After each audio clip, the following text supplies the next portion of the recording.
Emakhosini ngiyabingelela Makhosi Mtshali. Ngiyazi sekade ngagcina ukufaka amavidiyo afundisa ngedlozi okanye afundisa ngoNkulunkulu okanye afundisa ngesithunywa. Ingane zedlozi ngeke ngafaka amavidiyo la ngoba silwe nabantu silwe nemimoya. Angafaka amavidiyo ami kusho ukuthi kwatholakala ukuthi aya-reportwa kwasonkuthi-ke avala isound. Kodwa-ke ngoba ngilwi-ke nabantu-ke ngilwa nemimoya, ngiyazi masifikile izama ukugadla ngendlela eningi. Kodwa-ke angizukuphela amandla ngoba uNkulunkulu nami nedlozi linami futhi ngiyakholelwa kuyena, ngikholelwa nasedlozini lami. Bantwana bedlozi, ku-video yami yokugqina ngangikhulume ngehlane kodwa sengiyisusile ngoba ivaliwe isound. Ngizisusile lawo mavidiyo, bengenza amabili. Ngikhuluma ngokujula behlane, ngikhuluma ngokujula kwamanzi, ukuthi uma ukhuleka ehlane okanye uma ukhuleka emanzini okanye ukhulume nezidalwa ufanele wenze njani, futhi kungani kungasebenzi kwesinye isikhathi kwabanye abayayo. Ngoba sibaningi izingane zedlozi, sibantwana baNkulunkulu siyakulezi ndawo, kodwa thola ukuthi izinto azenzeki, izinto azihlangana azenzeki the way nifisa ngakhona, kodwa nibe niyile. Ngizoqhubeka kuleyo video leyo kodwa ngizophinde ngiyenze ngiyifake ukuthi nabanye abangazwanga bayizwe ukuthi ngangitheni kuleya video, ngoba kwakumlayezo edlozini isalukazi esengembethe ebesifisa ukuthi ngindlulisele yona leyo mlayezo abantwana bethonga ukuthi inisize kakhulu, ngoba iyona engibona ukuthi izosiza kakhulu abantwana bedlozi, especially laba abaqalayo edlozini. So namhlanje abantwana bethonga ngizonifundisa umkhuleko in ama-prayer points engizothanda ukuwashara nabantwana bedlozi abasacala lo hambo. Yazi kuyenzeka, ngibonile kakhulu ukuthi zikhona izingane zothonga, izingane zikaNkulunkulu esifisa ukukhuleka, zifisa ukukhuleka from enhlizweni, kodwa uthola ukuthi azinawo amagama okukhuluma, amagama okukhuleka enkosini. Namhlanje ngiphethe ama-prayer points ukuthi basize. Ngiyazi-ke kulaba ababhethwe nedlozi elimbi, Nkosi yami, lizoqala lisho lithi hayi sezenza ngcono, sezenza ngcwele kakhulu. Hayi ngoba ngingcwele kakhulu, kodwa nami ngilekelela abantwana bedlozi engazi ukuthi bayafana nami, banalento enginayo, ngoba sibaningi siyagula, sibaningi siyafisa ukulapheka. Uma ungakwazi ukuzilapha wena ngempela uthi abanye abantu bazokulapha kanjani ungakwazi ukuthi uzicatshuzele. Ngizonikeza-ke ama-prayer ka-grade 1 awu-10 nawekho maningi. Ngiyacela nje ukuthi mhlambe manje ngawalalela, omunye mhlawumbe uzothi ayawasebenzisa abese ayamsebenzela, ngoba nami nganikezwa ugobela wami, wangisiza kakhulu, angisebenzela, angicathulisa ngisacela uhambo lami umkhulu uSikhakhane okhona lapha kukhanyisa ne-TV, wangisiza kakhulu. So ngizonisharela nami ukuthi nikwazi ukuthi mina nisemakhaya enikhala ngokuthi ngiyafisa ukuhamba ngiye nendaweni yolapha kodwa akukhanyi, anikhona ukuhlanganisa amasenti. Ngiyacabanga ukuthi lama-prayer points lawa they will help somewhere ukuthi ukwazi ukuthi ukhanyiseleke nasemaphusheni, uqhubeke ukuthi uvezele izinto. Elokucala ithi, uNkulunkulu wami, give me power over my body. Kungani uzothi uNkulunkulu give me power over my body? Ingenxa yokuthi lithi iBhayibheli, the spirit is willing but the body is weak. Uzolifaka le Bible ulikhothe uthi because the spirit is willing but the body is weak. Usathane uyamazi uJesu, usathane uyamazi uNkulunkulu, mara the moment ukhotha kuBhayibheli ilapho ezamazemesa kakhona, ebona ukuthi manje ulwa ngento eyimanual yakho. Umkhulu angifundisana ukuthi iBhayibheli limanual lomuntu, ifridge imanual, iTV imanual, kodwa thina singabantu imanual yethu ukuphila emhlabeni iBhayibheli. Ngisho noSathane naye efuna ukulinga uJesu, wafika kuye esafastile 40 days entabeni, wathi shintsha leli litshe ulenze libe isinkwa makungukuthi wena uyindodana kaNkulunkulu. Uyabona ukuthi uSathane naye uzosebenzisa iBhayibheli. Ngakho nawe noma ukhuleka kubalekile ukuthi ukhothe kuBhayibheli ukuze umkhuleko wakho ube nesiqi, wazi kubonakala ukuthi uyazi ukuthi ukhuluma ngani. Elesibili uzothi, uNkulunkulu wami, ngiphe amehlo okuhlukanisa phakathi kwesitha nomngani, ngoba izinkinga esinazo sinabantwana bedlozi eziningi kakhulu ingenxa yokuthi abangani esinabo sithi thina sithola umngani kanti sithola isitha. Futhi nedlozi lakwenza lokho ukuthi esikhathini esiningi sikusondelezela abantu ababi Why? Ngoba lifuna ukuthi likuchilizele ekutheni uze uyobheka phela ukuthi ikuphi inkinga, kwenzakalani, mina ngaba nabangani aba-wrong, mina kwenzeka u-1 no-2 no-3. So khuleka ukuthi uNkulunkulu ushintsha lamehlo ami, ungisize ukuthi ngikwazi ukubona phakathi kwesitha nomngane.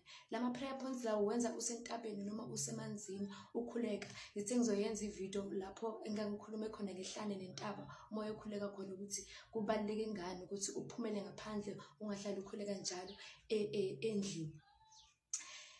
Elesithathu lithi, God remove the covenant and contracts engawangcela ebeleni likamama. Why? Because uyakhula umama uyafunga laphana ukuthi ingane yami ikhula ngiyafunga izenzeka so. Uthola ukuthi emandulo ogogo nomkhulu benza isibophezelo noma isivumelano ukuthi isizukulwane esilandelayo yonke inhlanhla yaso uzosithatha wena ngokuganga nokuthakathi bebakwenza ngamuva. Uyangizwa? So kungakho uzothi uNkulunkulu susa ama-covenant nama-contracts. Break those covenant and contracts engwancele ebeleni kamama. Ngoba khona izinto ohlangabezana nazo ngenxa yokuthi ngoba wena uzalwe uma wakho onesalukazi okanye ku-lineage ekwaganga khona muva, namhlanje sekunamathela kuwena ngoba vele liyasho neza ukuthi hayi basho nabakhuleki nabacula ukuthi izona zabazali zibele ey'nganeni. LS4 ngingazi noma ngihamba kahle na, noma ngihamba kahle LS4 noma LS5. Lithi uNkulunkulu ngenze ikhanda hayi umsila, ngenze ikhanda hayi umsila, nginikeza amandla over living and non-living things. Kungani? uNkulunkulu yebo washo ukuthi usinikeze i-dominion over living and non-living things, kodwa nawe uzosho ukuthi uNkulunkulu ngiphe amandla ukuthi ngibe nginamandla phezu kwezinto eziphilayo nezingaphili, ngoba imimoya lesila nayo iyaphila. Nelitsha liphili kodwa maliqhuzule liqhuzulile, kodwa ingakho uzocela amandla over living and non-living things. Uzoqala amandla ukuba ikhanda ungabe umsila, ukwazi ukuthi ubone umehluko phakathi komngane nayo yonke into, ukwazi ukuqhubekela phambili ulandele uNkulunkulu kunokuthi ulandele omunye umuntu, ngoba silwa nemimoya. Ungathi ubuka umuntu kanti usubuka imimoya ahamba nayo ngaphakathi. LS6 ukubeke kuqaqe umemeze uthi izitha zami sezingikhumule ngaba ngcono uNkulunkulu. Ngiyacela ngelosokuphila ngimbathise ngamandla akho, ngimbathise ngeama yasezulwini ukuze ngikwazi ukuphila iminyaka yami, ngikwazi ukwenza imisebenzi ongilethele kulo mhlaba. Umuntu tshela uNkulunkulu ukuthi ungcono, akungibhathise ngalawa amandla akhe, akungibhathise ngamandla okuphumelela, akungibhathise ngamandla okulwa nezithi, akungibhathise ngamandla okuqhubeka noma sekuthi kunzima kangakanani manje noma kuthiwa akusana lutho, akungibhathise ngamandla okuqhubeka, akuvikele ezitheni. I-prayer point number 9, wonke amagama akhulunywa omakhelwane, abantu owathandana nabo, owakhuluma ngisho wena, awakhuluma uma wakho. Hayi wena uyayinyanyisa, angeke uzube yilutho. Wena avuna isidina, yokhuluna umntana oyisidina. Usho nabo ukuthi engaze ngahlupheka, yazi anginani. Ususiqalekisile uqedile. Uthi uNkulunkulu susa amagama akhuluma umakhelwane, akhuluma umuntu engangihlangana nabo uthi hayi lona ngeke azaphumelela, wahlukana nami akasazi ukuba yilutho. Nawasho wena ukuthi mina ngesehluleki ngisilimi, uthi kwisinto lapha uthi engabe ngisilimi, ususiqalekisile uqedile. The word of God says here lives the power of death and life. So into isho ngomlomo wakho phezu kwesimo sompilo yakho iyona ezoyenzeka. Cause why? Into oyishoyo kwenzeka yona ngenxa yokuthi uNkulunkulu ukuphile amandla waze ukuthi sibe namandla ukuthi sineme izinto eziphilayo, izilwane. Elimini lakho kunamandla okuphila nokufa. Fana nasengqondweni yakho, into oyicabangayo iyona eyenzekayo. So a man thinketh, so it is.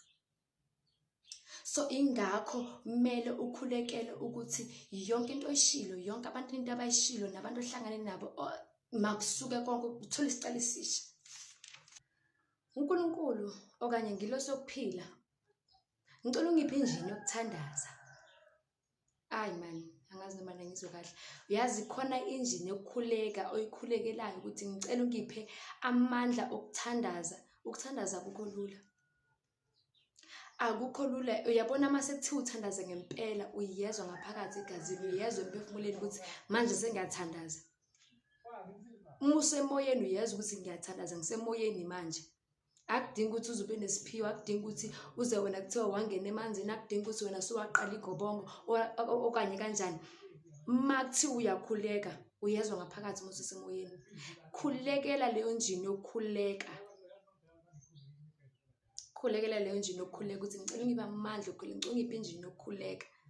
Ubese ungakhohlwa lokuthi uNkulunkulu ngoba wena wathi izwi lakho liyinkemba.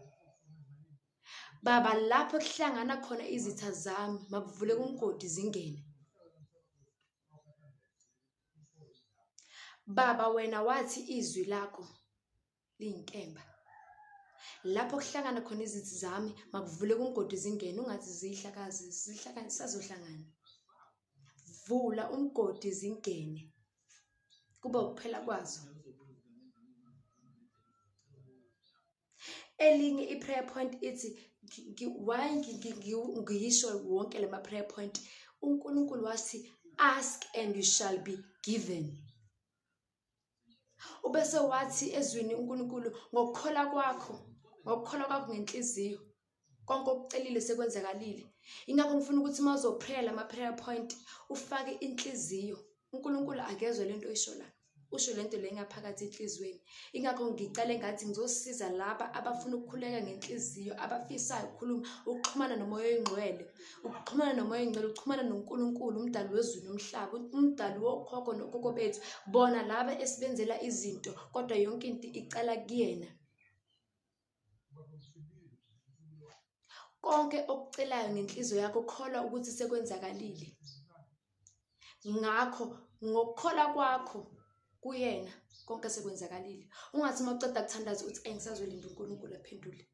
Kholwa ngenhliziyo yakho ukuthi sekwenzakalile. Ngoba ushilo wathi ngokukhola kwakho konke okucelile sekwenzakalile. Washo ukuthi cela uzonikezwa. Kanti wena ufuna ukwenzani? Ufuna ukuhlala ukhala ukuthi mina impilo yami, uchubeke njalo ubese uyazicalekisa. Kunokuthi wenze into uzixhumanise, usondele nomveli incango owakudala. Ngisho noma ifriji siphukile, siyibusela khona ukuthi bayilungisa nisho. Wena musuphukile emoyeni, wena musuphukile ngaphakathi, spiritually, physically, socially, yonke into. Kungani ungabuyeli kumdali wakho? And the only way ozobuyela kuyona iBhayibheli nokuthi umazi uNkulunkulu wakho, ukhulume naye, uxoxe naye. Kanti wena uyazi na umuntu uma angakasho ukuthi yazi ngishoda ngani, ngicela ungiphe lokho, uzowazi ngani, uzobhula ngani ukuthi akanakho? Yebo uNkulunkulu ubona konke, kodwa naye uyafisa ukubona njengengane yakhe ukuthi uyam-acknowledge ukuthi ukhona, ukuthi ucela kuyena njengoba ukwazi ucela kumzali abese yakunikeza, njengoba esho ukuthi ask you shall be given. Nangizwe bantwana bedlozi, yilawa ama-prayer points ebengifuna ukuthi nginikeze wona ukuthi anilekelele, especially abasacalayo, abasafisa ukwazi ukuthi mangikhuleka ngithina anginikezi wena othi uyazi, ngoba ngiyazi khona uzothi mina ngiyazi ukuthi mangikhuleka kunjani. Kuzokwazi ukuthi noma ingilosi yakhe isichushe isiphakama, wazi ukuthi at least ngine background, ukwazi ukuthi uchubeke kuyona. And kakhulu into engifuna uku-emphasize is that please try to, whenever you pray, quote something from the Bible to make your prayer strong. Khumbula igama lika Jesu liyaphebeza, igazi lika Jesu liyavika. Ngani na? Kwathi kuvunguza umoya omubi, kwagcoba igazi lemvana emnyango, elakwazi ukuthi libavikele kule mimoya emibi. Nawe biza igama lika Jesu ngoba liyinkemba, ubize ngoba lona laphebeza, ubese uyabiza igazi lakhe ukuze ukwazi ukuthi uvikeleke. Yilokho ebengifisa ukukudlulisa, engifisa ukukushare nabantwana bedlozi ukuthi bazi ukuthi abekho bodwa. Ungakwazi ukumfonela uMakhosi ukhulume nami okanye ungibuze amanye ama-prayer point. Ngisazowaposta u-grade 2 ngikhuphuke njalo, kodwa yiso lesi sicalo ongacala kuso ukuze ukwazi ukuthi nawe uzikhuphule edlozini. Umakhosi uyatholakala, angikho kude. Uma ngabe ungidinga ufuna ukwazi okunye, ungangifonela, ngizoyifaka inamba yami ngaphasi kwalena video ku-part 2. Ngizobuya no-part 3, kodwa ngaphambi kokuthi ngibuye no-part 3 ngizophosta ivideo yehlane nevideo yasemanzini, ukuthi kungani kubalulekile uye emanzini ukuthi uyehlane, nokuthi kufanele uphatheni uma uya kulezo zindawo lezo, ukuze inkulumo yakho okanye ukuxhumana kwakho noNkulunkulu wakho okanye nezidalwa zakho ukuthi kube yimpumelelo, ukuthi kube njalo, kufezeke okufisayo. Ngiyabonga kakhulu bantwana bedlozi, nibe nosuku oluhle, niphile edlozini. Makhosi.